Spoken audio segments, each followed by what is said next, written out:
అడగడం. అందరికీ శుభ నమస్సులు. ప్రసన్న వదనం సర్వ విఘ్నోపశాంతికి. ప్రసన్నత ఎప్పుడు వస్తుందంటే మనలో మంచి సంకల్పం ఉంటే వస్తుంది. ఆ సంకల్పాలు నెరవేరాలంటే ఒక చిత్తశుద్ధి కావాలి, ఒక అంకురార్పణ కావాలి, అంకిత భావం కావాలి. మరి అదే అంకిత భావంతో మన హిందూ సమ్మేళనం జయప్రదం చేయాలని చెప్పేసి, అలాగే ఆ సమ్మేళనం అద్భుతంగా జరగాలని ఎంతో మంది హిందూ భక్తులు మరి ఎంతో ఆత్మ ప్రదక్షిణగా ఒక చిత్తశుద్ధితో ఈ కార్యక్రమంలో పాల్గొని జయప్రదం చేస్తారు.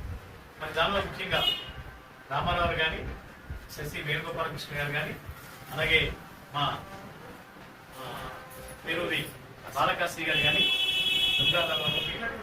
అందరూ పేరు పేరున ఉన్నటువంటి వారందరూ కూడా, ముఖ్యంగా మా సింధు కూడా మన చక్కగా ఈ కార్యక్రమం జయప్రదం చేయడానికి కృషి చేయడం జరిగింది. ఎంతో మంది పెద్దలు ఉన్నారు హిందూ బంధువులందరికీ కూడా, ఆదిలక్ష్మి గారికి, ఇలా వీళ్ళందరూ ఎంతో పనిచేస్తారు. కాబట్టి మన సంకల్పం నెరవేరు. అంతా వర్షాలు ఉన్నాయి కానీ మన ప్రాంగణంలో వర్షం కావాలి.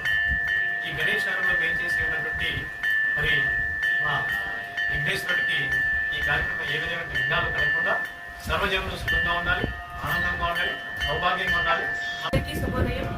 ఈరోజు గణేష్ నగర్ లో మేము చేస్తున్న శ్రీ సిద్ధి వినాయకుడి గుడికి మా స్వయం సేవక బంధువులు అందరూ కూడా ఈ రోజు హాజరవడం జరిగింది.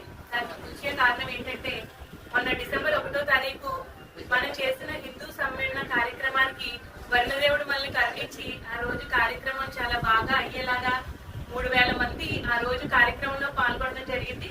దానికి సహకరించినటువంటి పెద్దలు మురుగుపల్లి వేణుగోపాలకృష్ణ గారికి, అలాగే ముత్తా రామారావు గారు, కాశీ గారు, నాగేశ్వరరావు గారు,